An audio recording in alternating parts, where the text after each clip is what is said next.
Hello, my name is Omar Rampasad. It is 8:24 p.m., July 23rd, 2019. So I tweeted a bunch of tweets today. RSHINI 911. I just tweeted them. I went out to do some errands in the drugstore, and I was harassed on the way there. I was harassed in the store, and I was harassed on the way back. So what I gathered from the harassment was that somebody in the building, and I heard the building superintendent's son had me flagged for stalking him, when really it's the other way around, and the neighbor for walking back and forth. I heard, and the contract to surveil because of the flag was given to a South African person. Now, it just happened that coincidence, of course, that a company owned by South Africans invited me for an interview. And they gave me the time. It was supposed to be this week. And I replied to I had sent my resume, of course. And I replied to it. And I said I'll be available so and so time and so date. And in their email, they said they were going to confirm it, and it was never confirmed. So of course, I did not show up for the interview.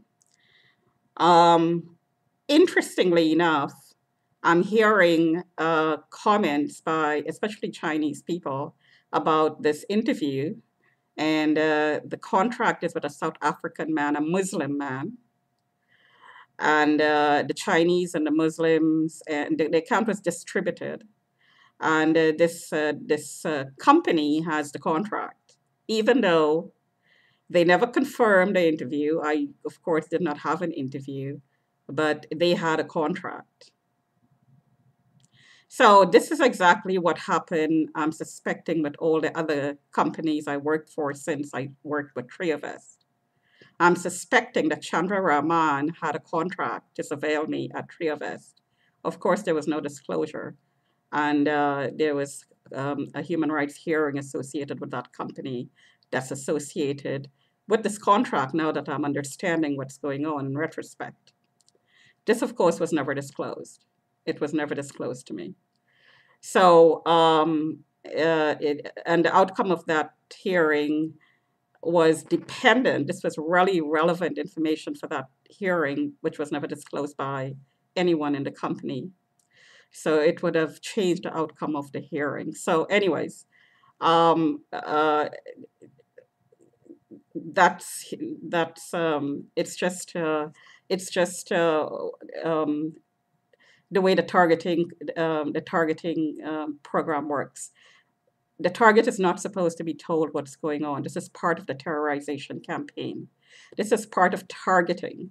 And I'm being targeted in the courtrooms as well, because this is a community program. And everywhere I go and anyone I contact and I make contact with for whatever reason is infiltrated.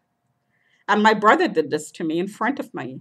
He did this, and I didn't know why he was doing it. I just thought, well, he was angry, and he was angry a lot for a lot of reasons because we had a lot of disagreements. But I didn't know why he was doing this. Now I understand why. There is a contract, and this is the agenda of what it is to be a target, of being targeted. My brother had a contract on me, and he did exactly the same thing. So the people in the workplaces are doing exactly the same thing, and the people in the building is doing exactly the same thing. The account is distributed, meaning there's like 7 or 8 teams following me around, sending scouts out and sending them around me, and they're taking pictures of me, and they're sending comments back and feedback into the team, the management team. So I went to the Shoppers Drug Mart, and I was leaving, and I was thinking of going back before this incident happened because I forgot to pick pick up bread. And just as I was about to turn back, I was in the parking lot. The building superintendent's son and his girlfriend, I'm assuming, this is a black girl with very, very light skin. who moved into the building through the side door, um, and almost had the cops be called on her. Was called on, excuse me, the cops was almost called on her. Anyways, and she swore at me as I walked by. The son said, "Oh, there she is," and the word, the swear word, effing whatever was said, and he said something else, and then the girl turned around and started swearing at me. So I turned around to go for the bread that I forgot, and I had my camera on because I was scared of what he was going to say to me because I didn't know whether I was going to meet him on the way or out. So he was at the checkout in the store, and I walked by, not a word. Of course, there was people at the counter. I didn't say a word to him, and again he swore at me. So this is a direct result of what is going on in the building. I did not say a word to him. Did not say a word to him because I know there is an ongoing case, and I know I heard that his father has some sort of a order against me that he never served, and I'm supposed to not have any contact with this man who is a building superintendent. So this is this is ridiculous because he's supposed to be providing service to the people and to the building. So if he have some sort of an order that says I shouldn't have contact with him and he didn't serve it and keep harassing me about it, then of course I'm not going to go anywhere near him or his family. But it seemed that he and his family keeps on showing up around me. Members of his family keep on showing up around me, and not only the members of the family, anybody who is with the members of the family is also harassing me. So, like the father outside in my window in the loading dock, he's encouraging other people to speak in really about women, rape,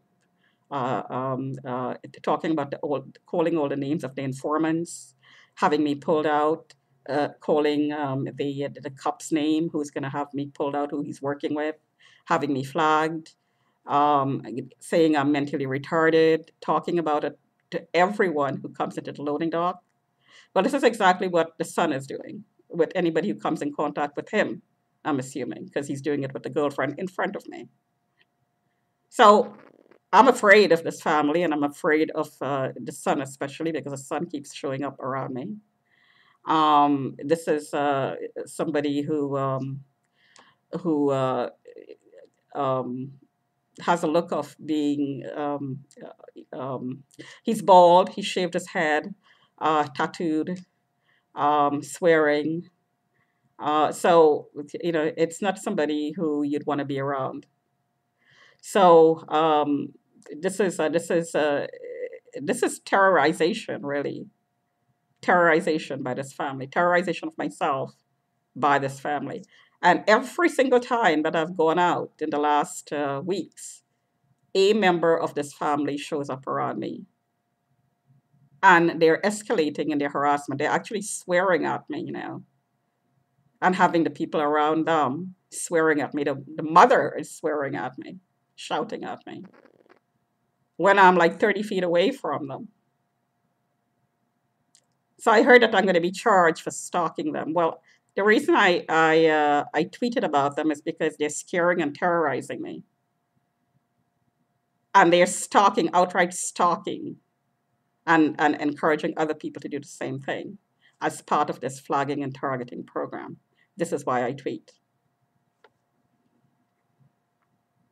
Talk to you another time.